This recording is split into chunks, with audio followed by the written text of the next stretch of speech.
कानपुर जिलाधिकारी जितेंद्र प्रताप सिंह इस समय एक्शन मोड पर दिख रहे हैं। आपको बता दें, जब से उन्होंने चार्ज संभाला है लगातार वो कहीं ना कहीं औचक निरीक्षण करते नजर आ रहे हैं और साफ तौर पर जहां पर खामियां मिल रही हैं उनके खिलाफ में कार्रवाई भी करते नजर आ रहे हैं। वहीं आज वो कानपुर के सीएमओ कार्यालय यहाँ पर जो है वहाँ पर पहुँचे और 10:10 और 20 मिनट के बीच में जब वो वहाँ पहुँचे तो वहाँ पर जो मुख्य चिकित्सा अधिकारी यानी कि सीएमओ है वो ही नदारद थे। उनके साथ साथ लगभग 34 कर्मचारी वहाँ पर नहीं मिले, जिस पर उन्होंने काफ़ी नाराज़गी भी जाहिर की है। साफ तौर पर उनका ये भी कहना है कि जितने भी लोग आज यहाँ मौजूद नहीं हैं उन सभी का आज का वेतन भी काटा जाए। उसके बाद में मुख्य चिकित्सा अधिकारी कार्यालय कानपुर नगर का आज निरीक्षण किया गया मेरे द्वारा प्रातः 10:10 के आसपास, 10:10 से 10:20 के बीच में। तो यहाँ पे सीएमओ साहब खुद एब्सेंट हैं 10:20 तक, जब उसका कोई कारण नहीं है। 101 लोग हैं सीएमओ को मिलाकर जिनके रजिस्टर में नाम है या होने चाहिए, उसमें से करीब 34 लोग एब्सेंट हैं। 10 डॉक्टर्स में से जो यहाँ तैनात है उसमें से 5 डॉक्टर एब्सेंट हैं, तो 1/3 स्टाफ यहाँ पर इस समय एब्सेंट है और जो टीम लीडर सीएमओ होते हैं वो खुद ही एब्सेंट हैं। नाराजगी जाहिर करते हुए उन्होंने साफ तौर पर कड़ी कार्रवाई की बात कही है। वहीं एक दिन का वेतन काटने के साथ साथ आगे अगर इस तरीके की कोई गलती पाई गई तो उसमें एक जो विशेष कार्रवाई है उसकी बात भी कहते हुए जितेंद्र प्रताप सिंह जो आईएएस अधिकारी हैं वो नजर आए हैं। पुलिस कमिश्नरेट आगरा में आगरा पुलिस का ऑपरेशन कन्वेक्शन लगातार जारी है, जिसके तहत अपराधियों पर लगातार दंडात्मक कार्रवाई देखने को मिल रही है। अगर बात की जाए 2024 की, तो 2024 में आगरा पुलिस अपराधियों को सजा दिलाने में संपूर्ण उत्तर प्रदेश में टॉप पर रही थी। और अगर तुलना की जाए 2025 की, तो 2025 के जनवरी माह में भी 2024 को देखते हुए आगरा पुलिस ने 4 गुना ज्यादा अपराधियों को सजा दिलाई है। और अगर बात करें मुकदमों की, तो 167 मुकदमों में से 227 अपराधियों को आगरा पुलिस ने न्यायालय से सजा दिलाई है। वहीं जो गंभीर अपराध हैं, हत्या, बलात्कार और दहेज जैसे अपराधों में भी आगरा पुलिस ने अपराधियों को सजा दिलाई है। कहीं अपराधियों को आजीवन कारावास की सजा दिलाई है, तो कहीं 20 साल की उम्र कैद की सजा दिलाई है। कह सकते हैं आगरा पुलिस का सफल और प्रभावी जो कार्रवाई है वो आगरा में देखने को मिल रही है। बस्ती जनपद के रुधौली थाना क्षेत्र के बिसोड़ा गांव का मामला सामने आया। आपको बता दें कि 2 पक्षों के बीच में मारपीट का एक मामला सामने देखने को आया। फिलहाल जो है गांव का एक लड़का है जो नीतीश जायसवाल, वो बाजार जा रहा था, लेकिन कुछ दूसरे समुदाय के लोग आपस में लोगों को लेकर बातचीत कर रहे थे। जिस तरह से वहाँ पर जड़ खोलने की जो घटना घटी थी उसको लोग उसकी अवैध टिप्पणी कर रहे थे। फिलहाल जो नीतीश जायसवाल नाम का जो युवक है वो वहाँ पे पहुँचता है, वो जो भी अशब्द भाषा की टिप्पणी को सुनता है तो वो उसका विरोध करता है। विरोध करने के बाद जो विशेष समुदाय के लोग थे वो लोग उसको मारने पीटने लगते हैं लाठी डंडे से। थाना रुधौली के अंतर्गत चौकी हनुमानगंज से एक सूचना प्राप्त हुई है कि 2 पक्षों के बीच लड़ाई झगड़ा हो गया है। मामले का संज्ञान लिया जा रहा है। संज्ञान लेने के बाद प्राथमिक जांच करी गई और जांच उपरांत चौकी इंचार्ज और थाना प्रभारी को एफआईआर दर्ज करने के निर्देश दे दिए हैं। एफआईआर दर्ज होते ही आगे की विधिक कार्रवाई करी जाएगी। फिलहाल नीतीश ने जो है थाने पे तहरीर दी है। वहीं इस मामले में जो वीडियो इसका मारपीट का वीडियो जो वायरल हुआ, तो जो रुधौली के सीओ सर्किल की जो सीओ है शर्मा सिंह, उन्होंने बताया कि जो है इस मामले की जो है जांच पड़ताल की जाएगी। जांच पड़ताल करने के बाद जो वैधानिक कार्रवाई है वो की जाएगी। शाहजहांपुर के रोजा थाना क्षेत्र में नाबालिग छात्रा से दुष्कर्म के मामले में पुलिस और आरोपियों में मुठभेड़ हुई, जिसमें एक आरोपी के पैर में गोली लगी तो वहीं दूसरे आरोपी का पैर फ्रैक्चर हुआ। आपको बता दें, मुठभेड़ में एक सिपाही भी घायल हुआ। पुलिस ने सभी घायलों को जिला अस्पताल में भर्ती करवाया। आपको यह भी बता दें कि 29 जनवरी को नाबालिग छात्रा जो कक्षा 9 में पढ़ रही थी, कोचिंग के लिए जा रही थी, तभी रास्ते में लंकुश, कुंवरपाल और तसव्वर नाम के 3 आरोपियों ने उस नाबालिग छात्रा को चाकू के नोक पर रोका और उसके साथ बारी बारी से रेप किया। ग्राम गुर्री के रहने वाले एक व्यक्ति द्वारा सायकाल थाने पर आगे सूचना दी कि 29 तारीख को उसकी नाबालिग बच्ची जो कि पढ़ने के लिए जा रही थी, उसके साथ गुर्री क्षेत्र के जंगल में गांव के ही 3 लोगों द्वारा दुष्कर्म किया गया। इसकी सूचना पर पुलिस द्वारा अभियोग पंजीकृत करते हुए 2 टीमें बनाई गई। दबिश लगातार दी जा रही थी। इसी दौरान आज के जरिए सूचना मिली, नामित 2 अभियुक्त मौके पर पुलिस द्वारा पहुंचकर घेराबंदी की गई। उसी दौरान बदमाशों द्वारा मुठभेड़ हो गई और कुछ फायरिंग भी हुई है। फायरिंग में एक आरक्षी भी घायल हुआ है। दोनों अभियुक्तों को हिरासत में लेकर अस्पताल रवाना कर दिया गया है। छात्रा के पिता ने रोजा थाने में एफआईआर दर्ज करवाई। पुलिस ने मामले को गंभीरता से लेते हुए सूचना के 24 घंटे के अंदर तीनों आरोपियों की तलाश जारी की, जिसमें 2 आरोपियों के पास जैसे ही पुलिस की गई तो जवाबी कार्रवाई में आरोपियों ने पुलिस पर फायर कर दिया, जिसमें मुठभेड़ हुई और पुलिस को 2 आरोपी गिरफ्तार करने में सफलता हाथ लगी।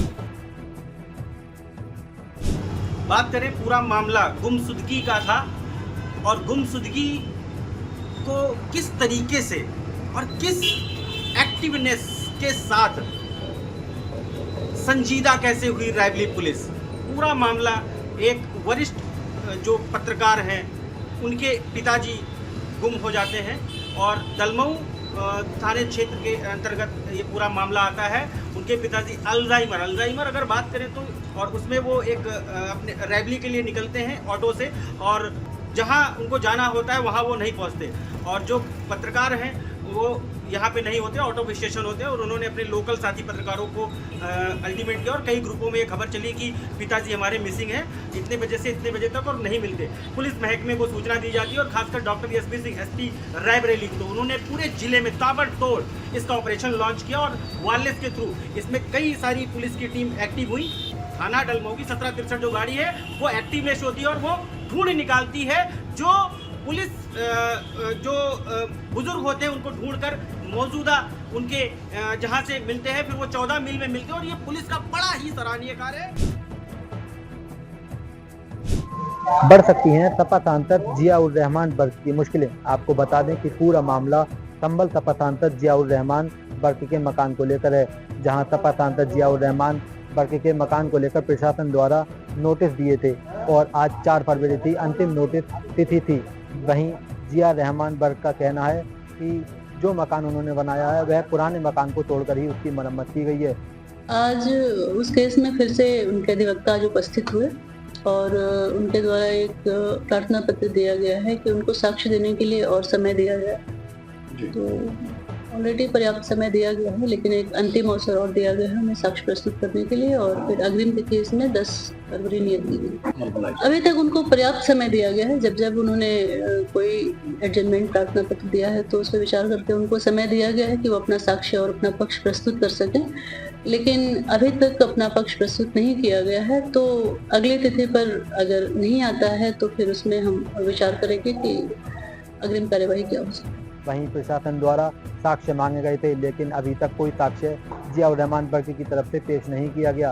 प्रशासन द्वारा संभल एसडीएम ने 10 फरवरी तक अंतिम तिथि निश्चित की है और कहा है कि इस अंतिम तिथि में अगर कोई साक्ष्य उनकी तरफ से पेश नहीं किए जाते हैं तो जो उचित कार्रवाई होगी वह अमल में लाई जाएगी। अनिल, IBC 24 संभल। आज हम बात कर रहे हैं त्रिलोकपुर थाना क्षेत्र के बेतनार मुस्ताकम में स्लाटर हाउस का मामला सामने आया, जिसको लेकर के लोगों के बीच में एक आक्रोश पैदा हुआ, जहां एक स्लाटर हाउस की दुकान का लाइसेंस जारी होने का मामला सामने आया था, जिसको लेकर के पूर्व मंत्री डॉक्टर सतीश चंद्र द्विवेदी के द्वारा एक बयान जारी किया गया कि यहाँ आम जनमानस के बीच इस तरीके की कोई जो है चीज़ें नहीं हो पाएंगी, जहाँ त्रिलोकपुर पुलिस के द्वारा लगातार निगरानी की व्यवस्था की गई है। विधानसभा क्षेत्र के समस्त हिंदू जनमानस को सादर नमस्कार। दिल्ली विधानसभा चुनाव में व्यस्त हूँ, लेकिन क्षेत्र की पूरी खबर है। ब्लॉक भनवापुर के ग्राम बेतनार में किसी व्यक्ति के द्वारा बूचड़खाना के निर्माण करने की सूचना मिली। तुरंत मैंने जिम्मेदार अधिकारियों से बात की है और आप सबको आश्वस्त करता हूँ कि विधानसभा क्षेत्र इटवा के बेतनार हो या किसी भी क्षेत्र में कोई भी बूचड़खाना बनाने का प्रयास सफल नहीं होने दिया जाएगा और यदि कोई व्यक्ति ऐसा दुस्साहस करेगा तो उसके खिलाफ कठोर कार्रवाई होगी। मेरी सभी जिम्मेदार अधिकारियों से वार्ता हो चुकी है, वहाँ कोई भी ऐसा कार्य नहीं होगा। मैं आपको आश्वस्त करता हूँ, आप धैर्य रखें। योगी सरकार में सामाजिक सद्भाव बिगाड़ने का कोई भी कुत्सित प्रयास सफल नहीं होने दिया जाएगा।